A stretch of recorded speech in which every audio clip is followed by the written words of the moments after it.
Hi. Hello, everybody. All right, so sorry we've been absent for a while. I've been in stealth mode for a few months now because we are building the business I was talking about prior. We're about to incorporate this week or next week, and we are launching the whole thing by somewhere in August, September at the going latest. fast. Yeah, it's well fast and slow at the same time because there's so much to do, right? So we will Right. have a kind of a landing page for coaches and parents to explain exactly what it is we're planning on doing. For the coaches, the reason I haven't talked about it in a podcast or whatever is because it's not like it's solid, but we have nothing to show that explains to you exactly what we plan on doing business wise so that coaches can join, like how we plan on. So we're going to hire people to deal with the regional centers so that parents don't have to pay out of pocket for autism. We try to do the same thing for anxiety. We want to create an entire testing protocol for the gyms Yeah. so that we see what works, what doesn't, because the true enemy is what doesn't work. I mean, all this is being prepared as we speak, so we will have a landing page where you can see at least what we are talking about, so you see if you want to be part of the new thing or not. So the reason I haven't talked about it much is because all that stuff it's almost ready, but not quite yet. So when everything is ready, I'll explain and then we can send you there. So in the meantime, I want to talk movement because I want to talk about the results we had with some of my one-on-one clients and their back pain. All of them CrossFitters. And it's the same problem as I usually see, but we're going to make a podcast out of it because I want to explain a very important aspect of back pain. So back pain on the deadlift in general, walking around, a lot of time is actually, it has to do with the hip, right? And the rotation inside the hip as much as it is to do with back pain. Most of the time what people call back pain is actually a cramping towards certain glute muscles, like the piriformis or things like that. But all of it, it's really, it would start as a tension that evolves into cramping, that evolves into back pain. But it's really an improper movement pattern that makes one side just work differently than the other, and over time just the tension just accumulates, starts to pull in the wrong places, and you end up with what is called back pain. But it's not necessarily like it happens, but most times, like over 90% of the time, it's not a disc issue. You're not actually pressing on a nerve. You just have a imbalanced tension, right, at the hip, lower back area. Most of the time people complain about the glute med more than they complain about back. Anyway, when they point, they go here, which is where the glute med is, not where the pain is. Doesn't matter because the pain radiates anyway. What I want to talk about is how did I fix it for my clients. So to bring this, to explain in concepts what I'm talking about, we're going to talk about the what is called anterior versus posterior tilt. So call it hollow position versus arch back so that everybody understands. There's no need to use fancy words. We know exactly what we want. So we have the arch back versus the what is called the hollow position. So on the deadlift, we're starting to face an issue. There was the opposite of a rounded back was a straight back. Right, but straight does not mean arch, it just means neutral spine. The conversation about neutral spine has evolved over time over what is really an arch back. It's not flat, it's just plain arched. Yeah, it is. It is. You stick your butt out. That's not neutral, that's arch, right? And that tilt is just as bad as the other. So, And in combination with the shaming people do on position and right, so everything. let's go over that. So what we have is a top-down versus ground-up system. So let's take CrossFit. CrossFit was your typical ground-up system. Is literally was screw the experts. We're going to start from scratch at the bottom, and we're going to let people evolve. So they all start to deadlifting more and more weight, and we created a new type of experts within CrossFit, usually physio-based. And they come in and they go and they show the guy who's cat lifting completely rounded, but not even rounded at the mid-back. We're talking rounded at the lower back area and everything, ready to kill himself. And they shame everybody on that, saying, don't be that guy. And then it's like, use your legs, don't use your back every time. So they're all, doing this. And from there, the expert used that extreme case, shaming that position, which is very bad for you. and started to go, no, neutral spine is better. But neutral spine was shown through position, not tension. So what we ended up having is people that trying to get away from that just went completely the other way and started arching and arching and arching and arching. And so what we have now is a position that is not a neutral spine anymore. It's just a plain arch back. Should you be in that arch back position at all time? So I'm going to decompose this in many different segments. But let's talk, for example, about CrossFit. CrossFit got into lifting weights through Olympic weightlifting. Yeah, well, that's why I was trying to go to a little bit too. It's that powerlifting and Olympic weightlifting are two different sports. Right. The clean and the deadlift are completely different movements. Absolutely. What makes a clean correct makes a deadlift incorrect. What makes a deadlift correct makes the clean incorrect. Those are pretty much two opposite movements. Yes, you're picking the weight off the floor, but that's about as far as it goes. If you see, they start with their hips very low, their knees very high. They actually tilt forward as they on the first pull, so that the bar path is very specific. Those are all things you do not want on the deadlift, for example. Plus, like in Olympic weightlifting, you rely a lot on the bounce and the momentum of the barbell, where in powerlifting, that's completely different. Yeah, it's not the same idea at all. So what we have is we went toward position what looks good on the clean and try to adapt that on the deadlift. And on top of it, the experts at the time, honestly, were all masturbating about keeping your back as straight as it could be. Yeah. All right, so you look at an Olympic weightlifter and it's gorgeous. It's beautiful. It's beautiful, right? You see Olympic, the bar, and it's so smooth, and it goes, and it floats, and it's amazing. Right, now, let's take that. Now, let's take the 50 top deadlifters in the world. There's not one that looks like that. It's not gracious. There's bleeding involved and eyes popping out of socket.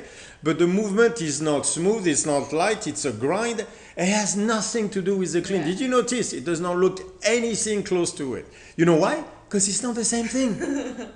And so they started to go, look, Olympic weightlifters cleaning the weight. I'm like, good, those are not powerlifters deadlifting. It's just a bad idea. You can do like a snatch grip deadlift or like a clean position deadlift to maybe, I don't know, work. I'm not good at Olympic weightlifting. Then is one better than the other? Is one better than the other? Right. So look at Olympic weightlifting. That position Olympic weightlifting, let's say on the clean or the snatch, that first pull off the floor. You will find that position only in Olympic weightlifting. Yeah. That's it. No other activities. Don't you find it strange? Right. Now, the deadlift positioning, and we're going to talk about the best deadlifters right now so I can illustrate my point. You will find that position in strongmen. You will find that position in wrestling. You will find that position in anybody trying to lift any type of object off the floor. Is that weird? Yeah. I've never seen a strongman lift anything with shoulder back, straight back, as they call it. That's for sure. So, for example, let's going back to top down versus bottom up. The strongman is the bottom up sport. Basically, strong people picking shit up, figuring out as they go. That's the definition of strongman. Really, like farmers picking shit up, going like, hey, that's a good way of picking 150 kilos per hand and moving with it. So we learned through trial and errors. Yeah. Yes. It's all functional movements. Whatever. It's strongman, right? Yeah. And at the time, whenever, like, I don't know, must have been like 8 years ago now, when the CrossFit Games started to implement farmers walk, again, you had the top-down system coming right back, and there was like a pure bunch of pure physio. No, I'm not talking about Kelly Starrett, by the way. Like that's not who I'm talking about at all. There was actually a pure physio that's all he's ever done, but you know, he coached some Olympic athletes, like the same bullshit as usual. Who comes in and makes an entire article, can't remember which one, about the farmer's walk and how it should be done. And I kid you not, he had arch back, shoulders back. And he was like, you have to keep your shoulders back, otherwise it's bad for this and this. And actually, at the time, a world-class, very known strongman, whose name, of course, I forgot, he's 15 now. Anyway, it's going to come back. Who actually got a conversation, remember, he was on Instagram, I think, going like, no, that's not the way to do it. You cannot lift over 110 kilos per hand doing that form. Like, I'm doing it constantly with 160 kilos per hand at the world's strongest man. I've done this shit for like, I don't know how many years. And that is not how you do it. And the physio kept coming back saying, well, then you shouldn't lift that heavy. It's bad for you anyway. Like, it was that weird, like, strongman argument and everything, because he insisted the shoulder should be back and the back straight. Don't you find it weird that all strongmen do the farmer's walk the same way? All of them. All the top strongmen, any pro will do the farmer's. Anybody lifting really heavy farmers will do it in the same position. Don't you find it strange? That maybe there's some, no, but of course not. So, and this is the problem of a top-down system, is you create a race of experts that will deny the work of the common person doing the shit. This is what I see all the time. Yeah, but I think also it's because in CrossFit they go a little bit light on the farmers, usually with kettlebells or all of that stuff. Right. So where they never really forced to be in the right create the right tension. Yeah, exactly. So I think in that sense the farmers walk is done a bit wrong in how CrossFit is doing it, because like they this way you never really have to do the farmers walk. But you're just carrying weight. You're just carrying suitcases. You're just carrying suitcases for 400 meters. Yeah. Suitcase carries one hand, but you're carrying suitcases for 400 meters. Yeah, exactly. Whatever. Exactly. Whatever. That's pretty much how I see it. Anyway. Yeah. So, as far as functional movement, I think the typical deadlift movement is better, honestly, than the clean movement. I have nothing against Olympic weightlifting. We're talking about functional. So let's talk about the arch back versus what is called a hollow position. First, let's talk tension. You all know the obliques opener. If I seriously doubt you don't, if you're listening to me, but the point being is the oblique opener is the best way to brace, to teach you how to brace. How do you brace? You do not push your stomach forward, because that makes you arch. You push your obliques out. You all know, I've talked about this, I don't know in how many podcasts, so you should know about that. The correct bracing is out, not forward. I'm not the only one saying that. Everybody who knows what they're talking about is saying the same thing. You don't push the stomach forward because you take the organs away from the side, you push sideways. So do a simple test. Put your thumbs on the side, shove it really hard, and push the thumbs out. Try to do that with an arch back versus a hollow position and tell me which one works better. So then you're going to see, but Julian, like if I push my thumbs out, I end up in a rounded back. No, it's not even a hollow position. You just end up in a neutral spine. Let me explain my point more clearly on this. The best deadlifters, at least sumo right now, and most likely conventional soon, is named Jamal Browner. Just Browner. Just Jamal. Just Google him. If you don't know him, you should know him. He deadlifted sumo raw, 500 kilos, weighing himself about 110. So he deadlifted 1,100 pounds raw, himself weighing about 240, between 245 and 260. So it's a full-time body weight deadlift for a for a heavy. It's not quite heavyweight, but you get the idea. Yeah, it's a heavyweight, not super heavyweight, but it's a heavyweight. So insane numbers. He has many videos online that I recommend you watch, and he had two that is called like deadlift tutorial and training and tips or something like that. Those are two excellent videos because he goes over his positioning on the deadlift, the technique that he uses. And I want you to look at where his hips are and where his mid-back are. And I got to tell you, his hips are under him, what a lot of people would call a round back, and his upper back is definitely what people would call a rounded back and everything.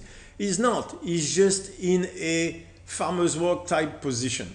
That's all. Yeah. Which, by the way, is the correct position. Very, very few people can get away with sticking their ass out on a deadlift. You're going to do a clean, not a deadlift. You will not see many top deadlifters do that. You know why? Because you shouldn't. If you deadlift conventional, like you see a lot of them in a neutral spine, and then yeah, they're not in a clean position. So we have to stop having those experts teaching us to keep a flat back, because all they're doing is teaching you to have an arch back and shoulder back, which is constantly putting you in external torque and external rotation, both. And guess what it does? It's destroying your back. Yeah. So how did I fix my clients? I get them to watch Jamal Browner videos, honestly, and get their hips closer to the barbell by basically almost tucking the hips in.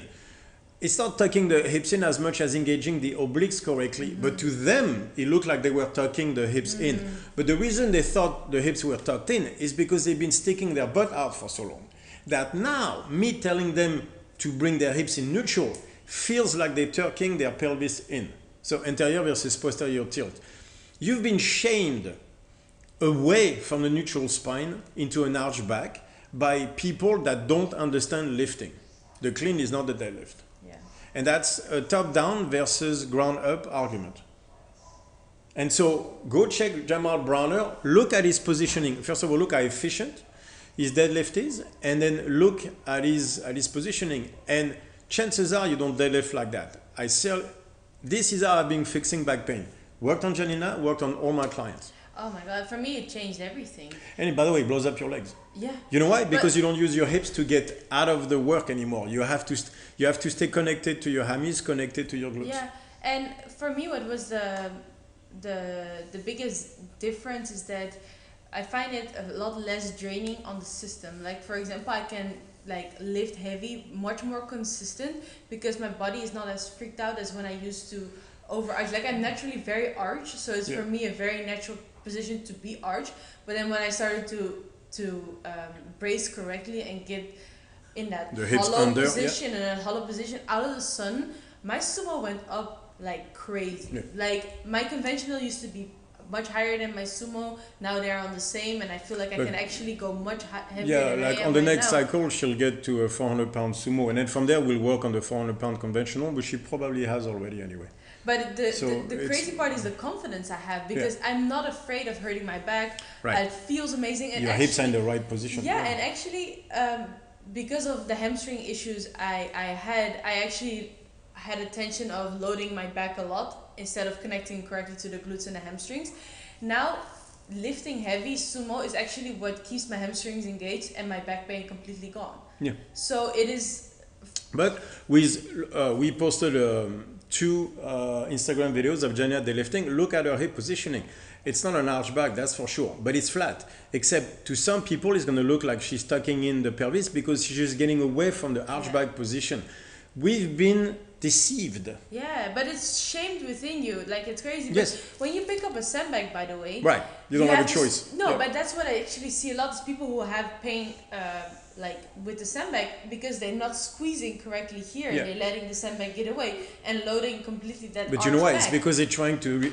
And that's the second point I wanted to make about the deadlift positioning is the hip is one thing, but the shoulder positioning is another. What you think are, let's say, call it neutral shoulders is actually retracted. Mm-hmm. People can only engage tension in the upper body through retraction of the shoulder blades now.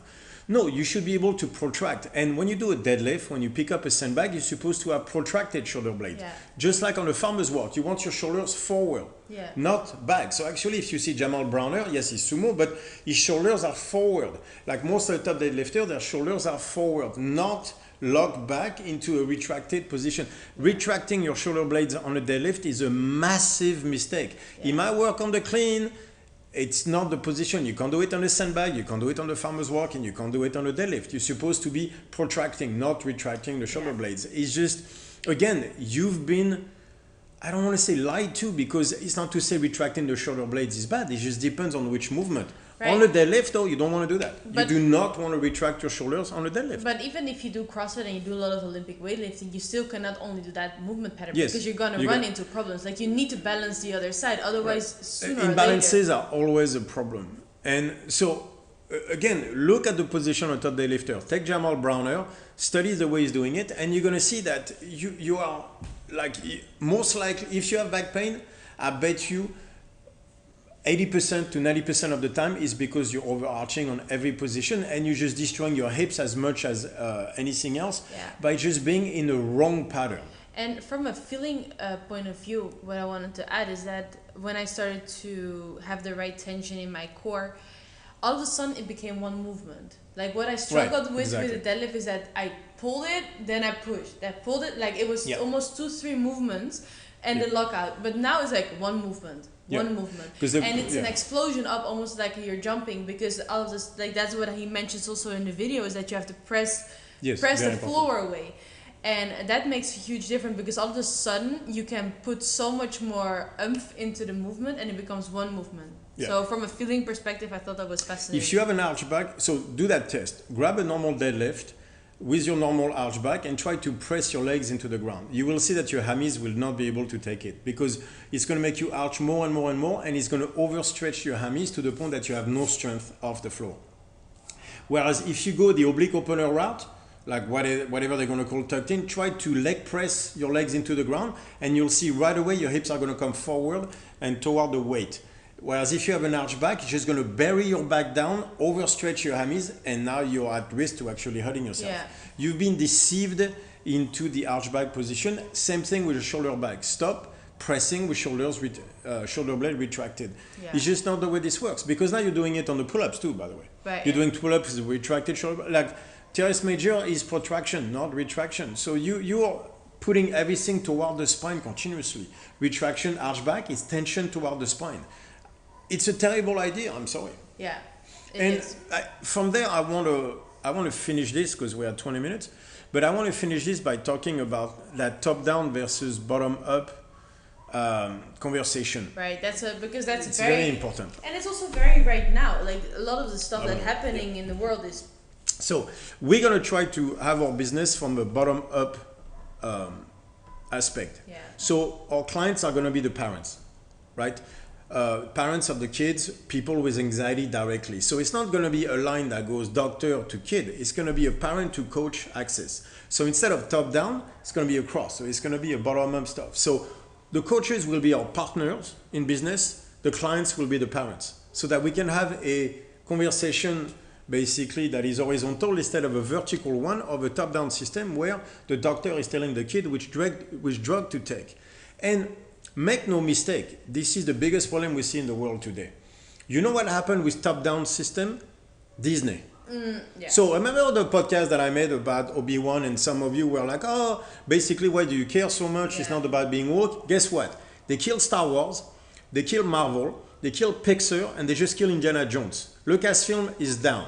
So maybe some of you don't give a shit, but I do, because this is what I grew up with. Those were my heroes, and they killed every single one of them from some bullshit intersectional feminism, and at the end just killed the IPs. Yeah, but it's Disney is a perfect example of a lot of problems we have in the West. We have in Europe the same problems with the government and all of those things that are happening. It's a top-down system. It's because it's a top-down system, and it's Disney's a perfect example because it's one company, so you can see what happened over the years, but you see it in many things. So what you see on a top-down system like this, why is a top-down system a bad idea? And because nature is not designed like that, and I'm going to explain. Right. 1 second.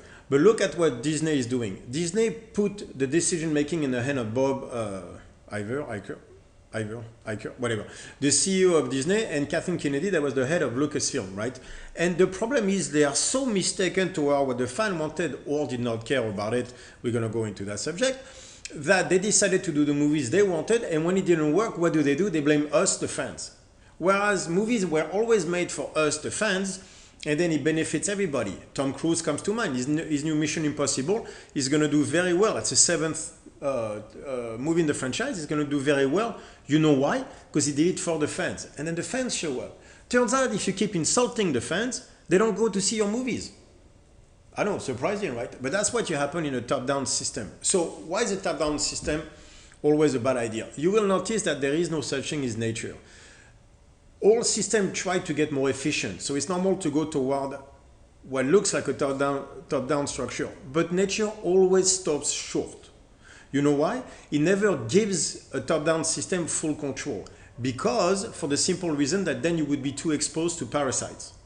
Imagine if you had a creature that had full-blown top-down control, like the brain controls every single thing.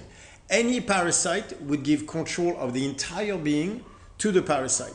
So one of the systems in place that nature found to protect itself is to never let a top-down system go past a certain level. So what we see parasites do now is they don't control the head, they control the entire body, like the cordyceps for the zombie ant. Nature does not like top-down control because it is too susceptible to parasites. Yeah. Guess what happened to Disney? Disney was very strong. It had a full top-down control like most corporations, and the parasites came about. Who are the parasites? Those fucking woke activists who decided to put their intersectional feminism, their race swapping, their gender swapping into every movies. inserting gay stuff into movies for 6-year-olds and thinking or not caring about what fans, parents, everybody would think about it. And guess what happened? You have the result. So you can say whatever you want, you can criticize all you want. In the meantime, the last 9 Disney movies lost.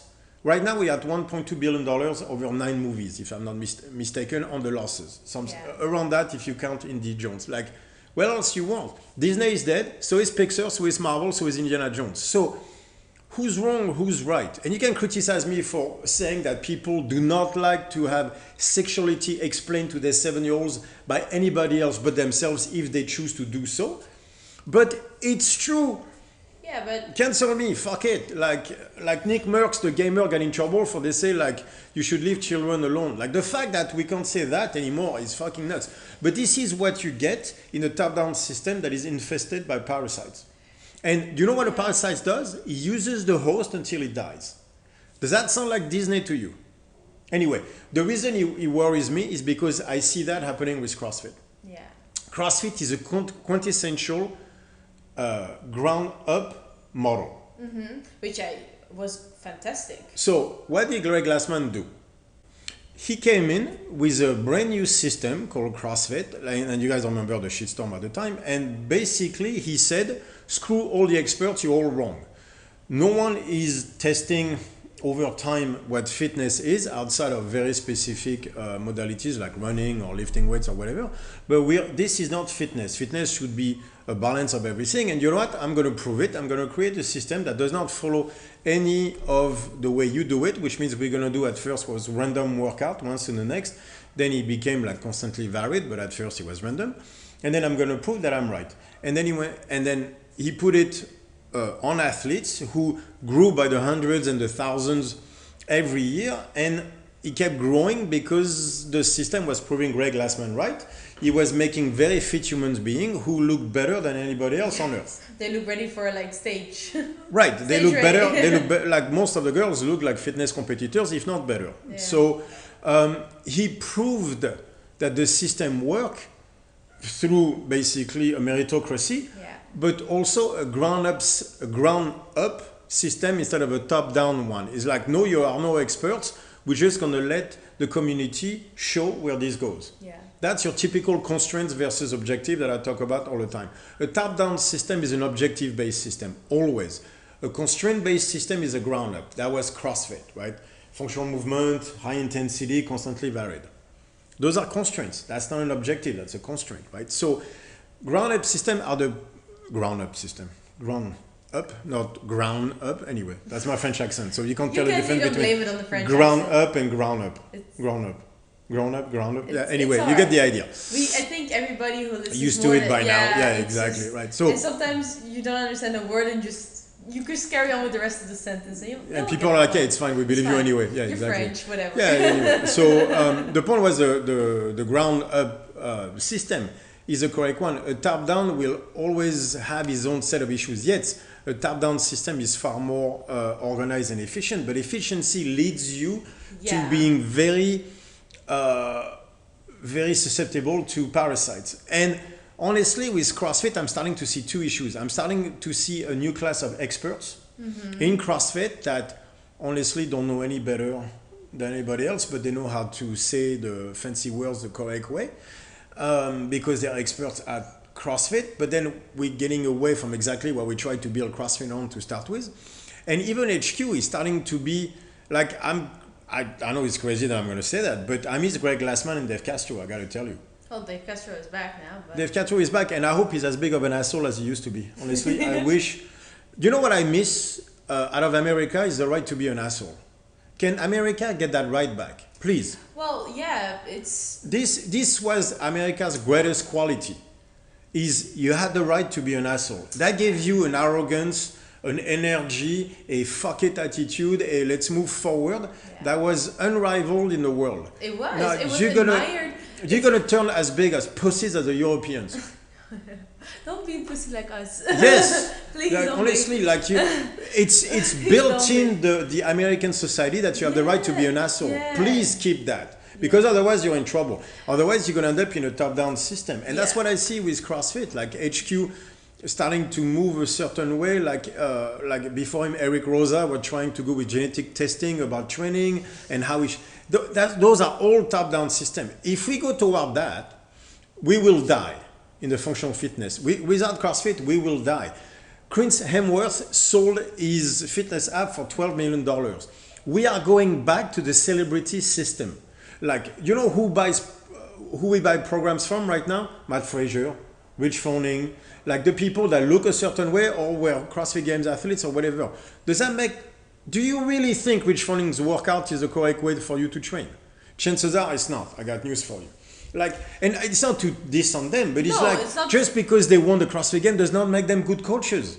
Well, also doesn't make it right for you. And I still think that CrossFit is very community based, and slowly but surely you see them just go towards different corporations, which are still big corporations, but not being in the box. Finding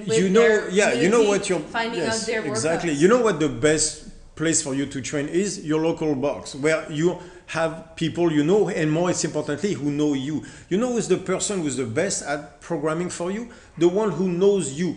Yeah.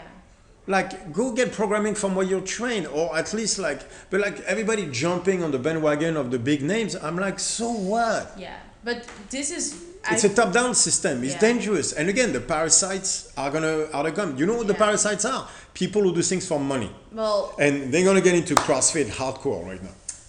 Right, because there's no real guidance and leading force. So people are It's about making money. Yeah. So they're gonna tell you what you want to hear. And tell you we're going to give you muscle ups in 6 weeks. We're going to give you chest to bar. You just have to do more volume, just do more. And then when you fail, it's your fault. We've been there before. That's why we get that's the global gym shit. We got away from that with CrossFit. We're jumping right back in. And don't get me wrong, the pandemic has a lot to do with this. But now that people got scared, they want their confidence back, and they're going to a top-down system. Every single time you have a top-down system, the only thing you're getting is parasites. Yeah. So the parasites are coming. And I don't want that. If CrossFit dies, we all in the fitness industry will all die.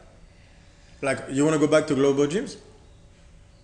Well, and it's, to me, what I feel like right now is we're removing the human aspect more and more, and trying to say that we can think our way out of it. You can program your way out of it, instead of feeling and having a human aspect. Right? But work is not, okay, we have to talk about work for a second before we end. Work is not getting there and hurting yourself a lot. Anybody can do that. I think we all have those medals.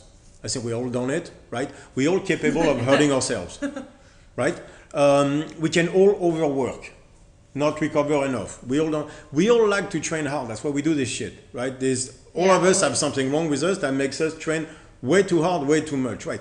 Anybody can do that. It's like the white belt who just wants to force his way around. That's not what work is. No. Work is working hard while working smart. It requires you some time to pause and recover. It requires you to look at your daily form, take a step back so you can analyze what you're doing wrong so you can move forward. That's what work is. Work is not, oh, my back hurts, let me do it again and again and again and again. And the definition of insanity, doing the same thing over again, expecting a different results. Yeah. That's not work. That's insanity. That's also not toughness. No. Being tough is result-based, not how tough you are in the gym hurting yourself. Being able to hurt yourself in the gym does not make you tough. It just makes you dumb. You know what makes you the most? Hurt. That's what it makes you. And you know what? There's no toughness in that. There's no toughness in being hurt. Then you're just a weekend warrior because you don't really want to make progress. Making progress requires you to pay attention to what you do. Yeah, making progress is actually a lot harder than it sounds. Because it's about the responsibility. Yeah, and it's also about becoming the person who reaches the goal that it is that you want. If you want to have you're going to have to become a different person, and that's hard. That's hard. That's hard, but that's toughness. Anyway, so... Enfin. Go check Jamal Browner's deadlift videos. Look at the hip and shoulder positioning and tell me that's what you're doing in the comments, because I seriously doubt it. But I suggest you try this. You work your way with what at first will feel like a very, very strange position. Just try to leg press your leg into the ground. Tell me your deadlift is not better. Not your clean, your deadlift. Talk to you guys soon. Ciao.